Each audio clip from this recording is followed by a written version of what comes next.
जब किसी कौम की शौकत पे जवाल आता है।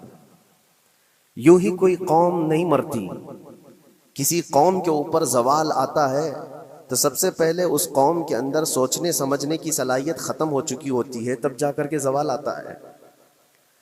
आज इस शेर को मैं पढ़ता हूं तो महसूस होता है कि हमारी कौम पर यह शेर सादिक आता है। कुव्वत फिक्र और अमल ये पहले रुखसत हो गई है, जिसकी वजह से ये जवाल आ रहे हैं। लोग अब हादसों पर बैठ करके चर्चा करते हैं, हादसा होने से पहले जो फिक्र होनी चाहिए वो मफकूद है। घर जलने के बाद फिर मीटिंग करने का मतलब क्या है? उससे सेफ्टी के लिए पहले से इंतजामात हों तो उसको लायक व फायक और दानिशमंदी समझा जाएगा। आज के वही हालात है मेरे अजीजों। आपको पता है कुछ कौमें ऐसी हैं जो फ्यूचर प्लानिंग के लिए 100 साल के बाद का सोचती हैं, जबकि ये इस्लाम का हिस्सा था। नबी कौनैन सल्लल्लाहु अलैहि वसल्लम ने 1400 साल बाद होने वाली चीज़ों की पेशेनगोई फरमाई कि नहीं फरमाई? अल्लाह के नबी सल्लल्लाहु अलैहि वसल्लम ने 1000 साल बाद पैदा होने वाली चीज़ों को पहले से बताया था कि नहीं?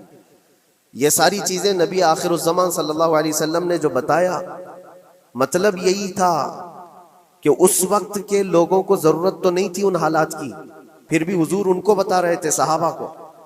आज जो चीजें पैदा होने वाली हैं वो रसूल पाक को पता था, 1000 साल बाद होने वाली चीजें, लेकिन उस वक्त के सहाबा को ये बातें क्यों बताई जा रही थी? उनके हालात तो उस वक्त के नहीं थे वैसे। उसके बावजूद नबी पाक सल्लल्लाहु अलैहि वसल्लम ने उनको 1000 साल बाद होने वाली चीजों की बातें इसलिए बताई कि ये दीन इस्लाम फ्यूचर प्लानिंग के लिए कितना एक्टिव है ये समझो आगे के लिए। इसलिए बताया गया कि सहाबा अपनी औलाद को और वो अपनी औलाद को, वो अपनी औलाद को ये बात मुंतकिल करते जाएं और आने वाले हादसों से पहले से जहन प्रिपेयर रहे, तैयार रहे। दज्जाल के फितने का जिक्र कितनी मर्तबा हदीस पाक में आया। उम्मत को नबी पाक सल्लल्लाहु अलैहि वसल्लम ने यूं ही नहीं छोड़ दिया। दज्जाल का फितना आएगा, याजूज माजूज का फितना आएगा, ये सारी चीजें बताई गई कि नहीं? हर मुसलमान तकरीबन जानता है आखिर जमाने में एक बहुत बड़ा फितना दज्जाल की सूरत में जाहिर होगा। तो ये बातें इतने 100 सालों से चल रही हैं कि जहन तैयार है उस फितने को कि अगर ऐसा फितना आया तो ईमान पर डटे रहना है, जमे रहना है। ये बात होती है आगे आने वाले हादसात से कौम को बाखबर रखना।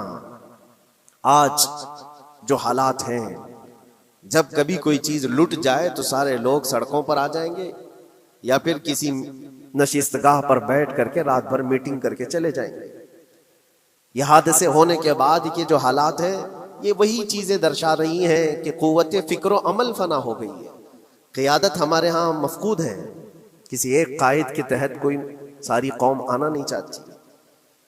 आप क्या समझते हैं कि जो हमारे साथ हालात पेश आ रहे हैं, कभी मस्जिदों को लेकर, कभी खानकाहों को लेकर, कभी बुजुर्गों के नाम को लेकर, अब हमारे वक्फ की जायदाद को लेकर, ये सारे जो मामलात हैं ये अचानक आने वाली चीजें नहीं हैं। भांप लिया गया है तुम्हारी पूरी तबीयत को, तुम्हारे मिजाज को, कि फिक्र अमल की कुव्वत इनकी खत्म हो चुकी है। इनको 2 चंद चीजों में ही राजी किया जा सकता है। दुनिया ये समझ रही है, जिसकी वजह से खिलवाड़ पर खिलवाड़ होते चले जा रहे हैं, और उनको ये भी पता है कि ये कुछ ना कर सकेंगे। मेरे अजीजों, आप नाउम्मीद और मायूस ना हो कि हमसे कुछ नहीं होगा। अल्लाह करीम चाहे तो एक बंदे से भी पूरी धरती पर जलजला ला सकता है। अल्लाह करीम की जात पर यकीन और तवक्कुल रखो। सरकार गरीब नवाज हिंदुस्तान आए थे तो बहुत बड़ी फौज लेकर नहीं आए थे, अल्लाह की जात पर भरोसा करके आए थे और 90 लाख लोगों के दिलों में चिराग इस्लाम जला दिया था। वो यकीन और तवक्कुल के साथ आए थे। आज लोगों के दिलों के अंदर जो मायूसी और नाउम्मीदी डाली जा रही है कि कुछ होगा नहीं, अभी कुछ करने से कुछ नहीं होगा, ये नाउम्मीदी और मायूसी तुम्हारी तबीयत में क्यों आई? क्या तुम्हारा रब तबारक व तआला की जात पर यकीन कमजोर हो गया? अगर ये इस तरह की बीमारी आई है तो फिर बदर पढ़ लेना। जब रसूल पाक सल्लल्लाहु अलैहि वसल्लम के साथ वो सहाबा जा रहे थे, उनको अच्छी तरह पता था कि सामने आने वाली फौज कितनी ताकत लेकर आ रही है। 1000 लोग आ रहे हैं, हाथी घोड़े उनके पास, हथियार और असबाब उनके पास है, खाने पीने की मजे की सारी चीजें लेकर के आ रहे थे मक्का वाले, और इधर सहाबा नंगे पैर हैं, 313 के पास 4 घोड़े हैं, पैदल चले आ रहे हैं, छांव लेने के लिए कोई जगह तक नहीं है उनके पास। एक खजूर किसी के पास हो तो 10 लोग उस पर इक्तिफा कर लें। फाके पर फाका करने वाले वो सहाबा, लेकिन उन्होंने ये नहीं कहा कि अल्लाह के नबी सल्लल्लाहु अलैहि वसल्लम से कि हमारे पास असबाब की कमी है, हथियार की कमी है, कुछ नहीं, हमारे पास सवारी नहीं है। बगैर सवारी के 180 किलोमीटर मदीने से चल करके वो बदर पहुंचे थे, बदर तक पहुंचे थे। और उस वक्त अपनी सारी मेहनतें, अपनी सारी कुव्वतें उन्होंने जमीन पर लाकर रख दी। फिर बदर के मैदान में जब पहुंचे तब अल्लाह करीम की बारगाह में दुआ किया था मेरे मुस्तफ़ा ने, ऐ अल्लाह, अगर इस निहत्ती कौम को तूने फतह नहीं दी तो फिर क़यामत तक इस रुए जमीन पर सजदा करने वाला कोई नहीं होगा। ये महबूबाना अंदाज था मेरे मुस्तफ़ा का। वो दुआ मदीने में बैठ करके भी तो कर सकते थे। 180 किलोमीटर दूर इतनी मुसीबत में धूप में चल करके जाने की क्या बात थी। नंगे पैर सहाबा गए हैं, फाके पर फाका किए हुए। वो मदीने में बैठकर दुआ करते तो क्या रहमतुल लिल आलमीन की दुआ कबूल नहीं होती? लेकिन मुस्तफ़ा करीम सल्लल्लाहु अलैहि वसल्लम ने ये मिजाज दिया है, पहले फिक्र अमल मैदान में लाओ, फिर दुआ करो, अल्लाह की मदद आती है। यहाँ हम बैठ करके यहीं से दुआ करते हैं, कुछ करना नहीं है, बदलना नहीं है और फिक्र अमल को लाना नहीं है, तो फिर सिर्फ यहाँ बैठ करके दुआ करना, ये तो मेरे अजीजों औरतों को इससे जिम्मेदारी दी गई है कि तुम मैदान अमल में आ नहीं सकती, तुम अपने घरों से दुआ करो अपने भाइयों के लिए। लेकिन ये काम तो अब सारे मर्दों ने भी ले लिया है।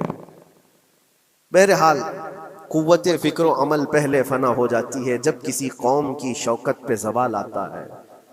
आज ये जो सारे मामलात हम देख रहे हैं, इसकी एक ख़ास वजह मैं आपको बताना चाहता हूँ। आज से तकरीबन 8-9 साल पहले मेरा एक बयान भी रिकॉर्ड मौजूद है, काफ़ी दिनों तक वो चलता रहा। मेरी अपनी बात नहीं थी। सिराजुल उम्मह इमाम गजाली रहमतुल्लाह तआला अलैह, उन्होंने लिखा था कि उम्मत पर अगर एक ऐसा वक्त आ जाए जब उनके सामने उनके नबी को गालियां दी जा रही हैं और उम्मत कुछ न करे, तो फिर वो इंतजार करे कि अनकरीब वो वक्त भी उनके ऊपर आने वाला है जब उनकी माओ, बेटियों और सब इज्जतों को बाजार में नीलाम किया जाएगा और ये कुछ नहीं कर सकेंगे। वो दिन आ जाएंगे। बेसिक वजह वहां से शुरू हुई कि लोग अपने ऐश और इशरत में कुछ कमी ना कर सके। बारगाह मुस्तफ़ा सल्लल्लाहु अलैहि वसल्लम की गुस्ताखियां खुलेआम होती रही और उस पर हम लोग जिस तरह के हालात देखते रहे। बहुत सारे लोग तो मुझको ये कहते थे, मुझसे ये कहते थे, क्या जरूरत है आपको बोलने की, हालात देख नहीं रहे आप? जालिमो, तुमको अगर कोई छोटी सी माँ की गाली दे दे तो तुम बिफर जाते हो और उसके ऊपर आसमान तोड़ने की बात करते हो। और हम अपने नबी पाक सल्लल्लाहु अलैहि वसल्लम से करोड़ों माओं से ज्यादा मोहब्बत करते हैं। उस रसूल पाक सल्लल्लाहु ताला अलैहि वसल्लम पर कोई भौंकता रहे और उसका जवाब न दो, तुम ये कहते हो मसलहत है, हालात ऐसे हैं ये, तो फिर अपना ये लिबास बदल लेना चाहिए, अपना नाम बदल देना चाहिए। फिर इस दायरा इस्लाम में रह कर के मतलब क्या है? इसीलिए इकबाल ने 100 साल पहले एक मिजाज दिया था, ईमान है क्या चीज, इस्लाम है क्या चीज। तुम क्या समझते हो दाढ़ी टोपी और जुब्बे कुब्बे का नाम इस्लाम है? इस्लाम क्या है? इकबाल ने कहा था कि बारगाह मुस्तफ़ा सल्लल्लाहु तआला अलैहि वसल्लम के कदमों तक अपने आप को पहुंचा दो, यही दीन है, यही दीन है। गर्भ ऊना रसीदी तमाम अबू लहबीस, और अगर तुम वहां तक नहीं पहुंच सके तो जिंदगी अबू लहब की तरह है। दीन ये है, आबरूए माँ जनामे मुस्तफ़ास्त, हम सब की इज्जत और आबरू हुजूर के नाम से जुड़ी हुई है, उनके नाम से जुड़ी हुई है हमारी इज्जत और आबरू। और तुम उस नाम की हिफाजत नहीं कर सकोगे तो आगे ये सब चीजें आने वाली हैं जो आ रही हैं। आज लोग आज वावेला मचा रहे हैं। ये बात याद रखना, शैतान कभी फजर की नमाज के लिए उठा नहीं सकता, और अगर उठा रहा है तो फिर उसका कोई मकसद है। शैतान और नमाज, आज सत्ता उनके पास है, ताकत उनके पास है, हुकूमत उनके पास है, डिपार्टमेंट उनके पास है, सब कुछ, जुडिशरी, हर चीज उनके पास हो। वो क्या कर रहे हैं उससे मुझे मतलब नहीं। मैं आपसे ये पूछना चाहता हूं, मुझे रहजनों से गरज नहीं, तेरी रहबरी का सवाल है। तुम खैर उम्मत हो, रसूल पाक की उम्मत में हो, तुम्हारी भूमिका जिसको कहा जाता है, तुम्हारी यहाँ पर जिंदगी के मामलात, ये बहुत ज्यादा अहमियत के हामिल हैं। तुम कैसे बन सकते हो आज? इसीलिए कुरान पाक की आयत मैंने शुरू में तिलावत की। रब्बुल जलाल फरमाता है, इन्नल्लाह ला युगय्यिरु मा बिकौमिन हत्ता युगय्यिरु मा बिअनफुसिहिम, बेशक अल्लाह ताला उस वक्त तक किसी कौम की हालत नहीं बदलता जब तक वो कौम खुद अपनी हालत बदलने की कोशिश नहीं करती। जब तक अपनी हालत बदलना नहीं चाहते उस वक्त तक अल्लाह तबारक व तआला नहीं बदलेगा। व इज़ा अरादल्लाहु बिकौमिन सूअन फला मरद्द लह, और अल्लाह ताला का ये जलाल भरा इरशाद तो सुनो, ये 13वें पारे की सूरह राअद की आयत है। अल्लाह करीम फरमाता है, और जब अल्लाह किसी कौम के साथ सख्ती का मामला करना चाहे, पकड़ करना चाहे, तो फिर कोई ताकत उसको टाल नहीं सकेगी। रब तबारक व तआला जब किसी कौम पर अजाब लाना चाहे तो कोई उसको टाल नहीं सकेगा। तो बदलो। इसीलिए अक्सर ये कहा जाता, मैं तो अपनी तकरीरों में जो चंद मुझे चीजें याद रहती हैं वो अर्ज किए देता हूँ, बाकी मुझे शेर व शायरी ज्यादा याद नहीं रहती, लेकिन जो दिल पे लगती हैं बातें वो जहन में महफूज हो जाती हैं। किसी शायर ने कहा था, जगह जगह के थक चुके हैं तुम्हें ये हंगामे, नशाते लज्जते ख्वाबे गिरां बदल डालो। क्या मतलब है? रोज एक एक हंगामा होता है, तुमको जगा रहा है, उठ जा ए मुसलमान, उठ जा। नशाते लज्जते ख्वाबे गिरां बदल डालो, लंबी नींद सोने की जो आदत पड़ी हुई है इस मजे को बदल डालो।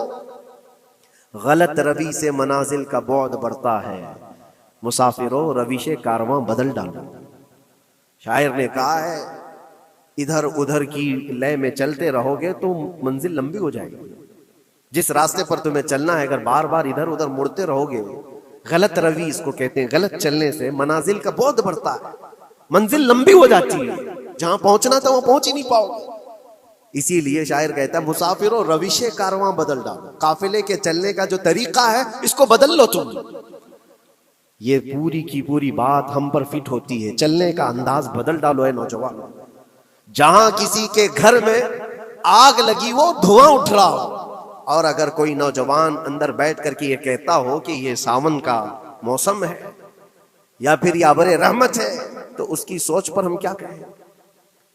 जहां आज पूरी कौम कसम पुरसी के आलम में हो, उम्मत मोहम्मदिया के ये हालात आज देख रहे हैं, रोजाना देख रहे हैं। तुम शेयर तो करते हो, हर जगह शेयर करते हो, और सारे रील्स पर तुम जो देखते हो हंगामे रोज, सिर्फ हिंदुस्तान के नहीं पूरी दुनिया भर के फिलिस्तीन के मजलूम बच्चों की लाशें देखते हो और शेयर करके आगे बढ़ जाते हो। उनकी चीखें, उनके दाग के मलबे, उनका ढेर, उनके तबाह बर्बाद घर, एक एक कब्र में 80 लोगों की लाशें, ये सब क्या तुम नहीं देखते? शेयर करके आगे बढ़ जाते हो। यही तो हंगामे हैं जो तुम्हें दगा रहे हैं। जगह जगह के थक चुके हैं तुम्हें ये हंगामे खुद ही थक गए। ये उठता नहीं है, उठता नहीं है। एक दौर वो था 100 साल पहले का, जब यहां पर मौजूद अंग्रेज इस कौम को देखकर ये कहने पर मजबूर हो गया था, ये फाका कश मौत से डरता नहीं, जरा भूखों पर भूखा रहता है लेकिन मौत से डरता नहीं।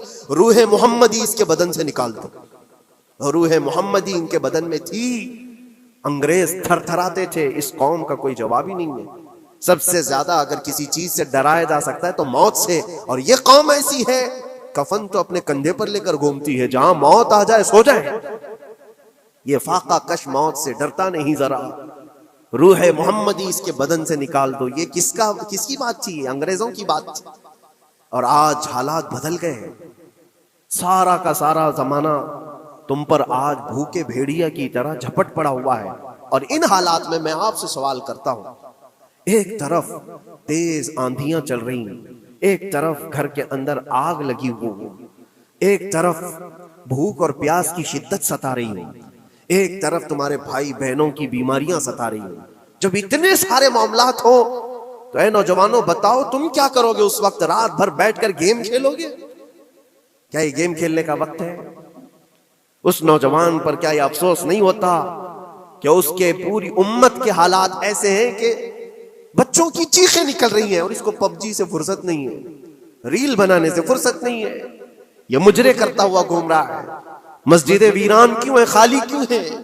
तुमने मस्जिदों को वीरान रखा तो मस्जिदें तबाह होने शुरू हो गई, दूसरों की नजर होने लग गई और इस पर लोगों की गलत नजरें पड़ने लग गई। आ जाओ ऐ मुसलमानों, मेरे मुस्तफ़ा करीम सल्लल्लाहु तआला अलैहि वसल्लम की हिदायत पर एक बात चैलेंज के साथ कहता हूं, तुम्हारा नाम अगर नबी पाक सल्लल्लाहु अलैहि वसल्लम के नाम से जुड़ा है तो ये चैलेंज के साथ मैं कहता हूं, इस रहती दुनिया में तुम्हें पूरी ताकतें मिलकर वो इज्जत नहीं दे सकती जो मेरे मुस्तफ़ा के कदमों की वाबस्तगी देगी। कोई तुम्हें इज्जत नहीं दे सकता। तुम्हें वहीं आना पड़ेगा, उसी पॉइंट पर आना पड़ेगा जहां पहुंच करके खालिद बिन वलीद ने इज्जत पाई थी। उसी नुक्ते पर आकर जमा हो जाओ जहां उमर पहुंचे थे तो फारूक आजम बन गए थे। उसी नुक्ते पर आ जाओ जहां अली पहुंचे थे तो हैदर कर्रार बने थे। हर एक को इज्जत उसी बारगाह से मिली है और जो कुछ भी मामलात हो रहे हैं उसकी एक वजह यही है, नामूसे रिसालत पर तुमने हल्केपन का इजहार किया तो फिर हमारे सारे मसले दांव पे लग जाएंगे, सारे मसले। ये तो वक्फ है, अभी देखो आगे कल तुम्हारी अजानें निशाने पर हैं, तुम्हारी जमात की नमाजें निशाने पर हैं, तुम्हारी मस्जिदें भी निशाने पर हैं कि तुम अपने घरों पर भी जुमा पढ़ सकते हो, छतों पर भी नमाजें पढ़ सकते हो। ये सब मामलात आएंगे। बुर्का, हिजाब, टोपी, दाढ़ी वैसे ही चल चुके हैं मसले, हर चीज निशाने पर है। अरे तुम्हारे खाने भी निशाने पर है, तुम क्या खाओगे क्या बचाओगे ये भी निशाने पर है। ये सारे मसाइल सिर्फ इसी बुनियाद पर है, कुव्वत फिक्र अमल पहले फना होती है जब किसी कौम की शौकत पे ज़वाल आता है। और ये एक बात ये भी मैं बता दूं, इकबाल ने सच कहा था, उनके जो हम गुलाम थे खल्क के पेशवा रहे, उनसे फिरे जहां फिरा फिर आई कमी वकार। जो कुछ भी हुआ है हमारी इज्जत और वकार में कमी का मसला उनसे फिर जाने की वजह से, नबी पाक से तुम दूर हुए, ये इज्जतों और वकारों में कमी है। अजीब सी बात नहीं है, ये दोगलापन नहीं है। मैं उन नौजवानों से पूछता हूँ, नबी पाक सल्लल्लाहु अलैहि वसल्लम से सच्ची मोहब्बत का इजहार करते हो, हुजूर से अपनी जान से ज्यादा मोहब्बत की बात करते हो, लेकिन जब उनके अखलाक की बात की जाए तो तुम्हें अखलाक उनके पसंद नहीं है, हुजूर पाक का चेहरा नहीं पसंद है, हुजूर पाक के लिबास तुम्हें नहीं पसंद है, तो फिर कौन सी मोहब्बत की बात करते हो? अल्लाह के रसूल सल्लल्लाहु तआला अलैहि वसल्लम से तुम बेइंतहा मोहब्बत की बात करते हो, फिर वो मोहब्बत का तकाजा ये है कि तुम्हारी जाहिरी जिंदगी में भी तो नजर आए कुछ। मोहब्बत का तकाजा ये है, तुम शर्मा जाते हो, दुनिया क्या कहेगी मुझे, दुनिया क्या कहेगी, दकियानूसी कहेगी, फंडामेंटल कहेगी, पुराने जमाने का कहेगी, मैं चेहरे पर दाढ़ी रख लूं तो लोग मुझे पता नहीं क्या क्या कोसेंगे।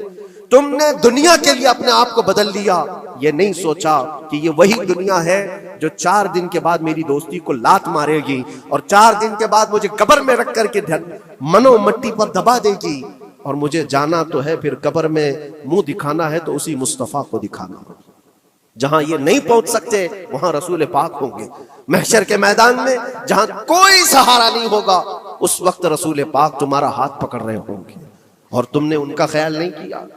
आ जाओ उसी नुक्ते पर, उसी पॉइंट पर जहां हमारी कामयाबी मुज़मर है। मैं सिर्फ और सिर्फ अपने बयानों में यही चीज अर्ज करना चाहता हूँ, इतना चाहता हूँ नौजवानों, जिसके नाम से तुम आबाद हो उस नाम के साथ सही मानों में जुड़ जाओ, क्योंकि कुरान का वादा है, वला तहिनु वला तहज़नु व अंतुमुल अअलौन इन कुंतुम मुमिनीन। घबराओ मत, परेशान मत हो, तुम सबसे ज्यादा बुलंद रहोगे। अगर अल्लाह ने फरमाया है तो ये 100% हक है।